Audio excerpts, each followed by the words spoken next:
So I'm gonna explain the pulse sensor circuit simulated using Proteus tool. And what we are seeing first of all here is the pulse sensor circuit here that is formed using the infrared light emitting diode and the infrared receiver here. And our circuit is supplied by a 9 volts battery. To form the pulse sensor circuit, which is actually here, we use an infrared transmitter which is connected to the battery through a 100 ohm resistor, that is to control current that is being received by this transmitter. And this transmitter will be receiving about 80 milliamps of current to drive it forward. And then we have the photodiode, which is a phototransistor to receive the infrared light and to be connected in a reverse manner, so it will be reverse biased.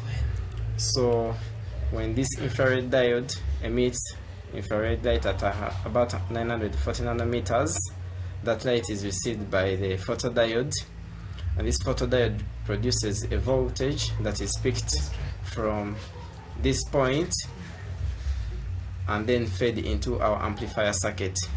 However, since this cannot run in Proteus simulation, we are having our pulse generator being placed here to simulate an output from the sensor circuit, and then this output is fed into the BJT circuit, into the base. When it is fed into the base, it is filtered by this 4.7 microfarad capacitor and then taken to bias the base of the BJT. This BJT, using R3 and R6, has a gain of about 1000, that is from 1M divided by 1K, and its output is used. Output from the BJT is tapped from the collector, and the BJT is used in the common emitter configuration. And when we try to run this circuit, we can see that the LED is blinking. Let's look at the characteristics of the graph. So realize that pink is the input signal from the pulse generator, and yellow is our amplified output that is fed to the oscilloscope. So this is the circuit that we are going to be building. This is the amplifier circuit, and from the circuit we've seen previously, a pulse generator has been used to simulate the pulse signal from the finger. When this signal is fed into the op amp in the non-inverting configuration, it is filtered by the high pass filter formed by the 4.7 microfarad capacitor and the 47 kilo ohm resistor. And then for the gain of this op amp circuit can be calculated from R2, which is 1M, and R1, which is 10K, and this op amp has a gain of 101.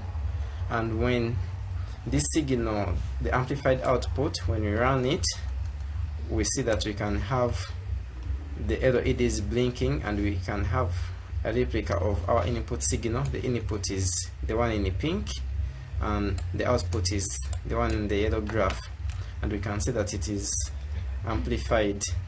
So this is the op amp circuit that is used for amplification of the input signal from the pulse sensor circuit.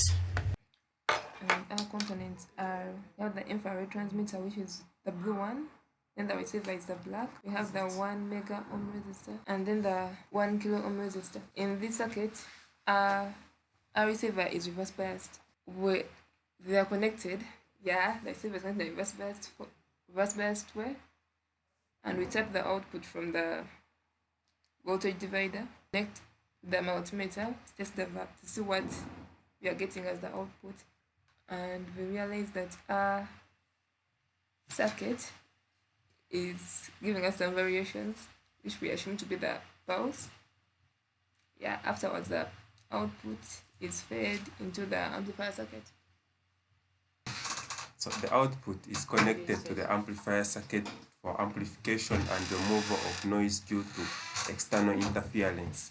So it is observed that the LEDs that are connected to amplifier circuit continue lighting, and this is because the reflection due to the versatile brad is not actually significant to cause a change in the output of the LEDs, and therefore cannot cause blinking of the LEDs.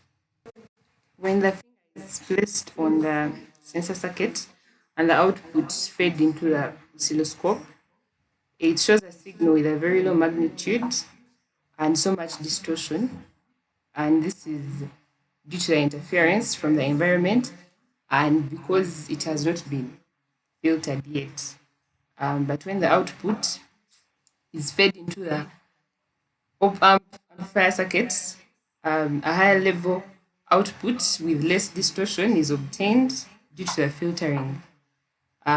Therefore, from our observation, more tuning is needed in the circuit to eliminate noise and give a more stable output.